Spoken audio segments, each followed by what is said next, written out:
حضرت مریم وہ پاکباز اور پاکیزہ عورت ہیں جن کے نام پر قرآن مجید میں ایک پوری سورت اتار دی گئی، اور قرآن پاک آپ کی پیدائش، پرورش، کفالت اور آپ کے ہاں حضرت عیسیٰ کی پیدائش کے واقعات کو کھول کھول کر بیان کرتا ہے تاکہ لوگ اللہ تبارک و تعالیٰ کی محبوب بندی کے بارے میں کوئی شک و شبہ نہ رکھے۔ حضرت مریم علیہ السلام حضرت داؤد علیہ السلام کی نسل سے تعلق رکھتی ہیں۔ آپ کے والد محترم اس دور میں بنی اسرائیل کے امام نماز تھے، اور آپ کی والدہ محترمہ بھی عابدہ اور زاہدہ خاتون تھی۔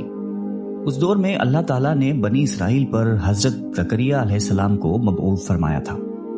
جب حضرت مریم علیہ السلام کے والدہ کے ہاں اولاد نہیں تھی تو انہوں نے اللہ کے نام پر یہ نظر مانی کہ اگر ان کے ہاں اولاد ہوئی تو وہ اسے بیت المقدس کی خدمت کے لیے وقف کر دیں گی۔ اس وقت کے رواج کے مطابق جو لڑکا اللہ تعالیٰ کے نظر کر دیا جاتا وہ نہ تو شادی کرتا تھا اور نہ ہی دنیاوی مشاغل میں دلچسپی لیتا تھا، صرف عبادت گاہ کی خدمت کرتا اور خود عبادت میں مشغول رہتا تھا۔ حضرت بی بی مریم کی والدہ نے بھی بیٹے کے عطا کرنے کی دعا اس لیے کی تھی کہ رواج کے مطابق عبادت گاہ کی خدمت کے لیے تو صرف لڑکوں کو قبول کیا جاتا تھا، لڑکیوں کے لیے یہ اجازت نہیں تھی۔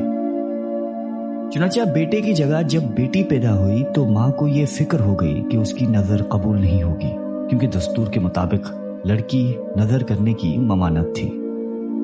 اسی کشمکش میں اللہ تعالیٰ سے یہ دعا کی کہ اے رب، میں نے تو لڑکے کی درخواست کی تھی، لیکن جو اللہ تعالیٰ کی ذات بابرکت کا علم ہے وہاں تک انسانی سوچ کیسے پہنچ سکتی ہے؟ اللہ تعالیٰ نے جس لڑکی کو پیدا فرمایا تھا اس سے دراصل مقدس ماں بنانا مقصود تھا، جس میں سے ایک عظیم الشان مبارک و مسعود بیٹے نے پیدا ہونا تھا جو پیدائشی نبی تھا۔ بہرحال حضرت مریم کی پیدائش ہو جاتی ہے اور مدت رضاعت ختم ہوتی ہے تو آپ علیہ السلام کی والدہ محترمہ آپ کو بیت المقدس لے جاتی ہیں تاکہ مجاوروں کے سپرد کر کے اپنی منت پوری کریں۔ وہاں مجاور جھگڑنے لگتے ہیں، ہر کوئی یہ چاہ رکھتا ہے کہ حضرت مریم کی کفالت اس کے سپرد کی جائے۔ پھر یہ فیصلہ ہوا کہ مجاورین وہ قلم جس سے وہ توریت لکھتے تھے پانی میں چھوڑ دیں، جس کا قلم پانی کے بہاؤ میں بہنے کی بجائے الٹا بہے وہی حضرت مریم کی کفالت کا حقدار ہوگا۔ اس مقابلے میں حضرت زکریا بھی شامل تھے۔ ان کے قلم کو اللہ تعالیٰ نے پانی میں بہاؤ کے الٹے طرف بہایا اور ان کی پرورش کے حقدار ہو گئے، اور بی بی مریم کو اللہ کی منشا کے مطابق حضرت زکریا کی کفالت میں دے دیا گیا۔ حضرت زکریا کی بیوی حضرت مریم کی خالہ لگتی تھی، اس لیے ان سے بڑھ کر ان کی پرورش اور کون کر سکتا تھا۔ اسی طرح حضرت مریم بیت المقدس میں رہائش پذیر ہو گئی۔ آپ کے لیے ایک کمرہ مخصوص کر دیا گیا جہاں حضرت زکریا کے علاوہ اور کوئی نہیں جا سکتا تھا۔ آپ دن رات اللہ تعالیٰ کی عبادت میں مشغول رہتی تھی۔ جب بھی حضرت زکریا آپ کے پاس آتے تو وہ حیران ہوتے کیونکہ آپ کے پاس بے موسم پھل موجود ہوتے تھے۔ گرمیوں کے پھل سردیوں کے موسم میں اور سردیوں کے پھل گرمیوں کے موسم میں آپ کے حجرے میں موجود ہوتے تھے۔ حضرت زکریا کی حیرت بجا تھی، تبھی حضرت مریم سے پوچھا کہ یہ پھل کہاں سے آتے ہیں، کون دے کر جاتا ہے آپ کو؟ حضرت مریم پرسکون ہو کر فرماتی ہیں کہ اللہ کے پاس سے۔ تبھی حضرت زکریا نے اللہ تبارک و تعالیٰ سے وارث کے لیے دعا فرمائی۔ آپ کی بیوی کے بانجھ ہونے کے باوجود معجزہ خداوندی سے آپ کے یہاں حضرت یحییٰ کی ولادت ہوئی۔ حضرت مریم کی عظمت اور فضیلت کو رب کریم نے بار بار قرآن مجید میں فرمایا ہے اور اپنی مومنہ بندی کی پاکیزگی اور پاک دامنی کا اعلان کیا ہے۔ حضرت بی بی مریم کی عمر جب تقریباً 15 سال ہوئی تو ایک فرشتہ خوبصورت نوجوان مرد کی شکل میں نمودار ہوا، جسے علیحدگی میں دیکھ کر حضرت مریم خوفزدہ ہوئی اور وہ اپنی عصمت کی حفاظت کے لیے فکر مند ہو گئی۔ گو کہ فرشتے کے چہرے پر تقویٰ کے آثار نمایاں تھے، تاہم بی بی نے اپنی عصمت کی حفاظت کے لیے خود کو اللہ کی پناہ میں دے دیا۔ یہ ایک عفت اور پاک بازی کا ایک طرح کا امتحان تھا جو اللہ کے خاص بندوں پر اکثر ہوتا ہے۔ آپ نے اس شخص سے کہا کہ وہ وہاں سے چلا جائے۔ ان کی پریشانی دیکھ کر نوجوان نے کہا کہ گھبرانے کی ضرورت نہیں، میں انسان نہیں ہوں، اللہ تعالیٰ کی طرف سے بھیجا ہوا ایک فرشتہ ہوں۔ آنے کی وجہ بتاتے ہوئے فرشتے نے کہا کہ آپ کو ایک پاکیزہ اور مبارک و مسعود بچے کی ولادت کی خوشخبری دینے آیا ہوں۔ حضرت مریم کو انتہائی تعجب ہوا۔ وہ بولی کہ یہ کیسے ممکن ہے، کیونکہ وہ شادی شدہ نہیں تھی۔ فرشتے نے کہا کہ اس سے پہلے اللہ تعالیٰ حضرت آدم علیہ السلام کو ماں اور باپ دونوں کے بغیر پیدا فرما چکا ہے، اور حضرت حوا علیہ السلام کو صرف مرد کے وجود سے پیدا فرمایا گیا۔ حضرت مریم جب حاملہ ہوئی تو ایک دور جگہ چلی گئی۔ اس بارے میں ایک قصہ کئی بزرگوں نے ذکر کیا ہے کہ جب آپ کا حمل ظاہر ہوا تو سب سے پہلے بنی اسرائیل کے عابد اور زاہد شخص وہب بن منبع، جو آپ کے خالہ داد بھائی تھے، انتہائی تعجب میں پوچھا کہ اے مریم، کیا بیج کے بغیر کھیتی اگ سکتی ہے؟ فرمایا جی ہاں، بتاؤ کس نے پہلی مرتبہ کھیتی کو پیدا کیا؟ پھر پوچھا کہ کیا بغیر مرد کے اولاد ہو سکتی ہے؟ فرمایا کہ جی ہاں، اللہ تعالیٰ نے حضرت آدم کو بغیر ماں باپ کے پیدا فرمایا۔ پھر کہا کہ اچھا اپنی خبر دو۔ حضرت مریم نے فرمایا کہ اللہ تعالیٰ نے مجھے خوشخبری دی ہے اپنی طرف سے ایک نشانی، جس کا نام مسیح عیسیٰ بن مریم ہوگا، دنیا اور آخرت میں صاحب مرتبہ ہوگا اور لوگوں سے بچپن اور بڑھاپے میں کلام کرے گا۔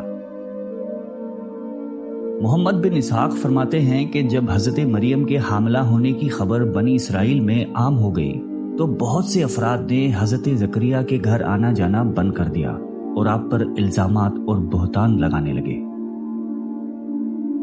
حضرت مریم نے لوگوں سے علیحدگی اختیار کر لی اور دور تنہائی میں چلی گئی۔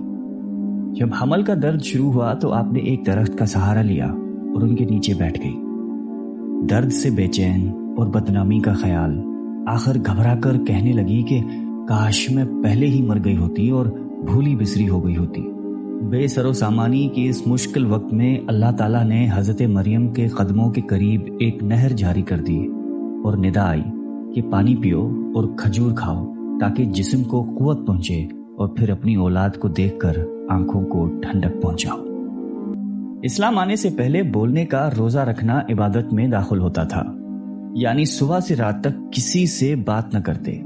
بعد میں یہ حکم منسوخ ہو گیا، لہٰذا حضرت مریم کی پریشانی دور کرنے کے لیے کہا گیا تھا کہ تم سے کوئی شخص اس بچے کے بارے میں پوچھے تو اشارے سے کہہ دینا کہ میں نے چپ کا روزہ رکھا ہے۔ جب حضرت مریم کو کچھ تسلی ہوئی اور حضرت عیسیٰ علیہ السلام پیدا ہوئے، پھر آپ اپنے بیٹے کو قوم کے پاس لے آئیں۔ قوم کے لوگ آپ کے گود میں بچہ دیکھ کر غضبناک ہو گئے اور آپ کی عبادت گزار اور پاکیزہ خاندان کا حوالہ دیتے ہوئے آپ سے بدگمان ہوئے اور الزام لگانا شروع کر دیا۔ جب حالات بہت تنگ ہو گئے اور سوچ سمجھ کے دروازے بھی بند ہو گئے، صرف توکل کا مدار اللہ کی ذات ہی رہ گئی، تب حضرت مریم نے بچے کی طرف اشارہ کرتے ہوئے کہا کہ اس بچے سے بات کر لو، تمہارے سارے سوال کے جواب یہ بچہ دے گا۔ سرکش لوگوں نے کہا کہ بھلا یہ دودھ پیتا بچہ ہمارے سوالوں کے جواب کیسے دے گا، ہم کیوں کریں اس سے گفتگو؟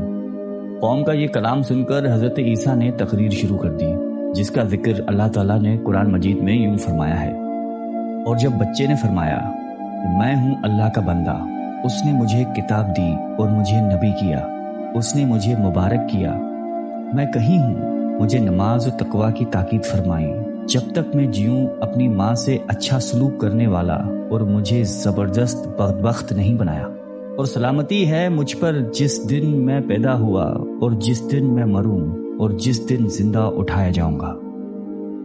حضرت عیسیٰ علیہ السلام کی زندگی کے متعلق اسرائیلی روایات میں بے شمار واقعات موجود ہیں۔ ان میں سے ایک انجیل میں ہے جو حضرت وہب بن منبع سے مقتول ہے۔ حضرت عیسیٰ کی ولادت کے شب فارس کے بادشاہ نے آسمان پر ایک نیک ستارہ روشن دیکھا۔